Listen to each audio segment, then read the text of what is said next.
नमस्कार मित्रांनो, स्वागत आहे आमच्या यूट्यूब चॅनलवर। तर मित्रांनो, दुष्काळी अनुदान जे आहे राज्यातील 31 जिल्ह्यामध्ये या ठिकाणी जाहीर करण्यात आलेले आहे। मग आजच्या व्हिडिओच्या माध्यमातून आपण यवतमाळ जिल्ह्यांची यादी बघणार आहोत। यवतमाळ जिल्ह्यातील 16 तालुके कोणकोणते आहेत त्या अंतर्गत त्यांना या ठिकाणी दुष्काळी अनुदान त्याचबरोबर ज्या काही दुष्काळी सवलती आहेत ते या ठिकाणी मिळणार आहेत। तर यादी बघून घेऊया, त्यानंतर कोणकोणत्या सवलती मिळणार, अतिवृष्टी नुकसान भरपाई शेतकरी झालेले आहेत त्यांना किती मदत मिळणार, ज्यांचं घरांचं पडझड झालेले जमिनी खरडून गेलेले आहेत त्यांना किती मदत मिळणार, या सर्व बाबी आपण बघणार आहोत। सर्वात महत्त्वाचा जिल्हा आज आपण आजच्या व्हिडिओच्या माध्यमातून यवतमाळ जिल्ह्यांची माहिती बघणार आहोत।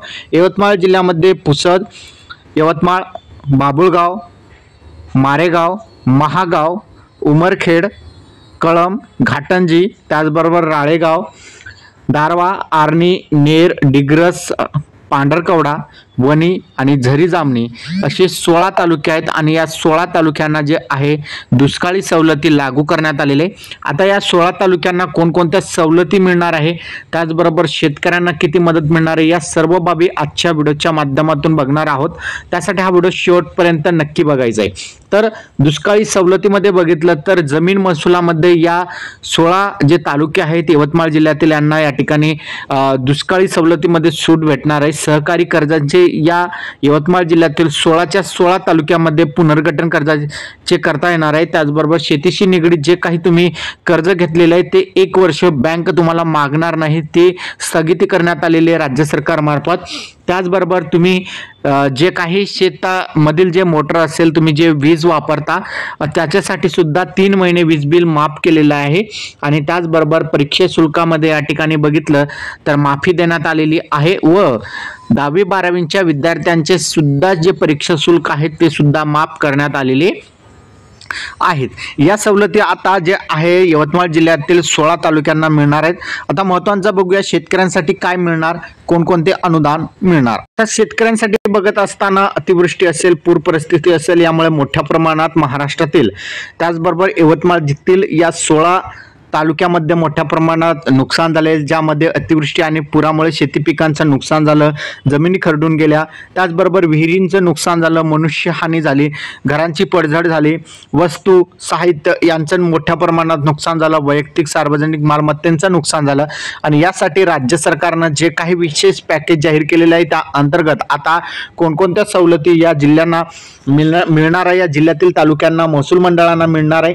अनेकांचा प्रश्न असेल तालुका जाहीर केला म्हणजे आमचे सर्वच्या सर्व महसूल मंडळांना लाभ मिळणार का, तर हो, लक्षात ठेवायचे सर्वच्या सर्व महसूल मंडळांना तुम्हाला लाभ मिळणार आहे। आता यवतमाळ जिल्ह्यातील आपत्ग्रस्त मृत व्यक्तींच्या कुटुंबियांना देय आर्थिक सहायता असेल, ज्या अंतर्गत या 16 तालुक्यामधील जे नागरिक आहेत त्यांचं जर पुरामध्ये अतिवृष्टीमध्ये दुर्दैवी जर मृत्यू झालेला असेल तर मृतांच्या व्यक्तीला 4 लाख रुपये या ठिकाणी अनुदान जे आहे राज्य सरकार देणार आहे। त्याचबरोबर या ठिकाणी बघितलं तर अवयव डोळे निकामी झाले असताना आर्थिक सहाय्य राज्य सरकार देणार आहेत।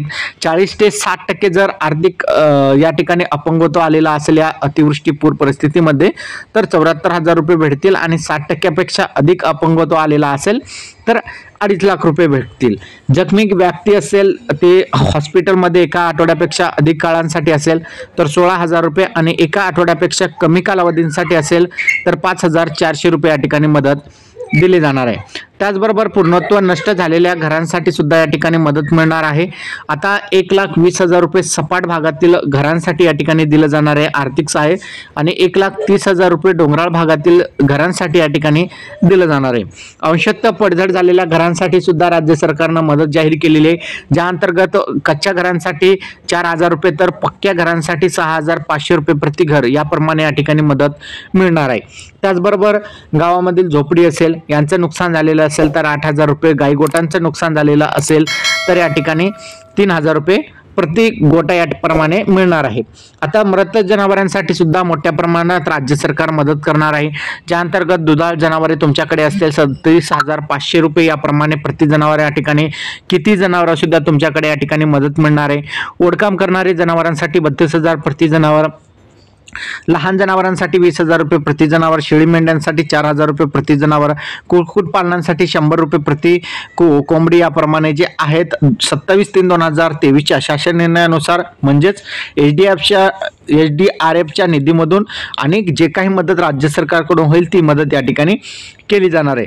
आता शेती पिकांच्या नुकसानीसाठी बघितलं तर जिरायती पिकांसाठी राज्य सरकार 8,500 रुपये प्रति हेक्टर 3 हेक्टर मर्यादेपर्यंत, त्याचबरोबर बागायती पिकांसाठी 17,000 रुपये प्रति हेक्टर 3 हेक्टर मर्यादेपर्यंत आणि बहुवार्षिक पिकांसाठी 22,500 रुपये प्रति हेक्टरी 3 हेक्टर मर्यादेपर्यंत या ठिकाणी ही मदत मिळणार आहे। आता SDRFच्या निधीमधून जे आहे 2 हेक्टर पर्यंत मर्यादा आहे, पण 1 हेक्टर मदत जे आहे राज्य सरकारकडून या ठिकाणी दिलं जाणार आहे, राज्य सरकारच्या निधीमधून या ठिकाणी दिलं जाणार आहे। आता शेतजमिनीचं जर तुमचं नुकसान झालेलं असेल तर त्यासाठी नैसर्गिक आपत्तीमध्ये शेतजमिनीवरील गाळ काढणे यांसाठी 18,000 रुपये प्रति हेक्टर याप्रमाणे मदत असेल।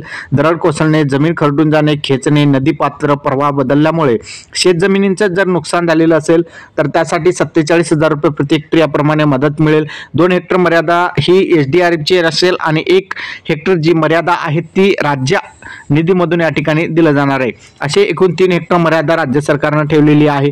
आता मत्स्य व्यवसाय करणाऱ्या लाभार्थ्यांसाठी सुद्धा या ठिकाणी जे आहे नुकसान भरपाई या ठिकाणी दिली जाणार आहे। बोटींचं नुकसान झालेलं असेल, जाळ्यांचं नुकसान झालेलं असेल, बोटी पूर्ण नष्ट झालेल्या असेल तर 15,000 रुपये, बोटी अंशतः दुरुस्तीसाठी 6,000 रुपये, त्याचबरोबर जाळ्यांच्या नुकसानीसाठी पूर्णतः नष्ट झालेल्या जाळ्यांसाठी 4,000 रुपये, अंशतः नष्ट झालेल्या जाळ्यांसाठी 3,000 रुपये याप्रमाणे मदत दिली जाणार आहे।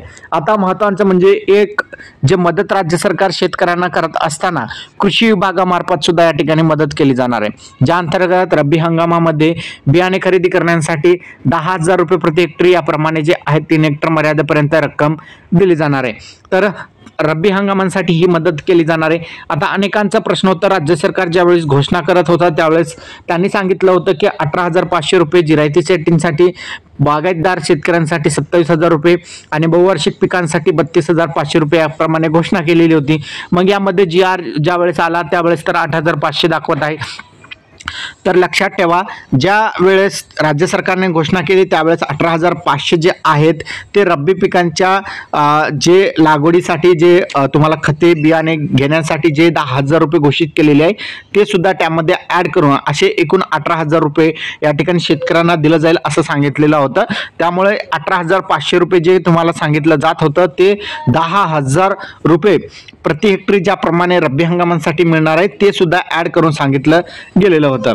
त्यानंतर जनावरांचं नुकसान झालेलं असेल, मोठे पशुधन, लहान पशुधन असेल, कुक्कुट पक्षी असेल, मृत पाहून वाहून गेलेले असेल तर त्यांना सुद्धा या ठिकाणी SDRFच्या निष्काप्रमाणे या ठिकाणी मदत मिळणार आहे। मत्स्य व्यवसायासाठी सुद्धा मदत मी सांगितल्याप्रमाणे तुम्हाला मिळणारच आहेत। आता रोजगार हमी योजनेअंतर्गत मनरेगा विभागाअंतर्गत सुद्धा आता शेतजमीन खरडून गेलेल्या असेल तर त्यांना 3 लाख रुपये प्रति हेक्टरी याप्रमाणे जे आहेत मदत मिळणार आहे। पण अनेकांचा प्रश्न आहे, ही 3 लाख रुपये रोख रक्कम या ठिकाणी राज्य सरकार देणार नाही तर ती मनरेगा अंतर्गत दिली जाणार आहे। यामध्ये मोठ्या प्रमाणात मस्टर बनवा, हे करा, याचे अकाउंट घ्या, त्याचे अकाउंट घ्या आणि त्यानंतर या ठिकाणी नुकसान भरपाई त्यांच्या खात्यामध्ये जमा होणार आहे। डायरेक्ट शेतकऱ्यांना मदत करायची असताना रोजगार हमी योजना का लागू केली हा प्रश्न सुद्धा शेतकऱ्यांकडून केला जात आहे। डायरेक्ट शेतकऱ्यांची जमीन खरडून गेल्यानंतर शेतकऱ्यांना मदत थेट त्यांच्या बँक खात्यामध्ये जमा करता का आली नाही असा सुद्धा प्रश्न शेतकरी वर्गाकडून केली जात आहे आणि यासाठी राज्य सरकारनं 3 लाख रुपये प्रति हेक्टर याप्रमाणे 2 हेक्टर मर्यादेपर्यंत असे 5 लाख रुपये या ठिकाणी अनुदान जाहीर केलेले आहे। पण हे जे पैसे आहेत तुम्हाला मनरेगा अंतर्गत फाईल बनवून, मास्टर काढून, ग्रामसेवकाला धरून, त्याचबरोबर इंजिनियरला धरून ते पैसे मोठ्या प्रमाणात या ठिकाणी शेतकऱ्यांकडून घेतले जातील आणि त्यानंतर त्यांना काय मिळणार हा सुद्धा मोठा प्रश्न या ठिकाणी उपस्थित झालेला आहे। त्याचबरोबर विहिरींचं सुद्धा त्याच प्रकारे मनरेगा अंतर्गत या ठिकाणी पैसे वाटप केले जाणार आहे। रोजगार हमी योजनेअंतर्गत हे पैसे 30,000 रुपये या ठिकाणी दिलं जाणार आहे। अशात रोजगार हमी योजनेअंतर्गतचे जे पैसे आहेत मोठ्या प्रमाणात या ठिकाणी घोटाळेबाजी करून या ठिकाणी पैसे शेतकऱ्यांना मिळणार असा प्रश्न जे आहेत शेतकरी वर्गाकडून केला जात आहे। 30,000 रुपये प्रति विहीर याप्रमाणे जे आहेत राज्य सरकारनं जरी या ठिकाणी विहिरीसाठी 30,000 रुपये अनुदान जाहीर केलेले असले तरी मात्र ही जे पैसे आहेत तुम्हाला थेट मिळणार नाही। त्यासाठी तुम्हाला मास्टर बनवावं लागेल, पैसे या ठिकाणी दर आठवड्याला काढून घ्यावं लागेल। अशा प्रकारचे जे तुम्हाला मनरेगा अंतर्गत मनरेगा अंतर्गत जी विहीर मंजूर होते त्या प्रकारे तुम्ही मस्टरने पैसे काढलेले त्याच प्रकारे तुम्हाला हे 30,000 रुपये या ठिकाणी मिळणार आहे। तर अशा प्रकारे बघितलं तर तुम्हाला रोजगार हमी विभाग अंतर्गत या ठिकाणी विहिरीसाठी 30,000 रुपये प्रति विहीर या ठिकाणी पुरामध्ये खचलेल्या विहीर असते, बुजलेल्या विहीर असते, यासाठी तुम्हाला पैसे दिले जाणार आहे। आता त्याचबरोबर हे झालं शेतकऱ्यांसाठी असेल, मोठ्या प्रमाणात जे बाधित झालेल्या त्यांच्यासाठी ही मदत असेल। पण यासाठी महत्त्वाचं म्हणजे जे सार्वजनिक मालमत्तांचं नुकसान झालेल्या प्रशासकीय, तांत्रिक, आर्थिक बाबीसाठी सुद्धा राज्य सरकारनं 10,000 कोटी रुपयांचा पॅकेज जाहीर केलेला आहे। आणि या अंतर्गत ग्रामविकास विभाग, सार्वजनिक बांधकाम विभाग, जल संपादन विभाग याच्यासाठी सुद्धा हा मदत या ठिकाणी केलं जाणार आहे। तर अशा प्रकारे बघितलं तर राज्य सरकारने एक महत्त्वाचं या GR मध्ये पॉईंट दिलेले, तो म्हणजे 27/3/2023च्या GR नुसार ज्या काही सवलती आहेत ते राज्य सरकार या ठिकाणी करणार आहे। आणि या GR अंतर्गत जर काही 1 हेक्टरपर्यंत राज्य सरकारने जी वाढ केलेली आहे, 2 हेक्टरची मर्यादा होती 3 हेक्टरपर्यंत केलेली आहे, त्याचे जे पैसे आहेत 2 हेक्टरपर्यंत जे आहे SDRFच्या अंतर्गत मिळेल। आणि 1 हेक्टरचे जे पैसे आहेत ते राज्य सरकार स्वतःच्या खिशातून या ठिकाणी पैसे देणार आहेत, हे लक्षात ठेवायचं आहे। आणि राज्य सरकारनं जे काही विहिरीसाठी जे काही जमीन खरडून गेलेल्या शेतकऱ्यांसाठी मदत जाहीर केलेली आहे ती तुम्हाला मनरेगा अंतर्गत मिळणार आहे। म्हणजे तुम्हाला महात्मा गांधी जे रोजगार हमी योजना आहे त्या अंतर्गत या ठिकाणी मिळणार आहे, हे लक्षात ठेवायचं आहे।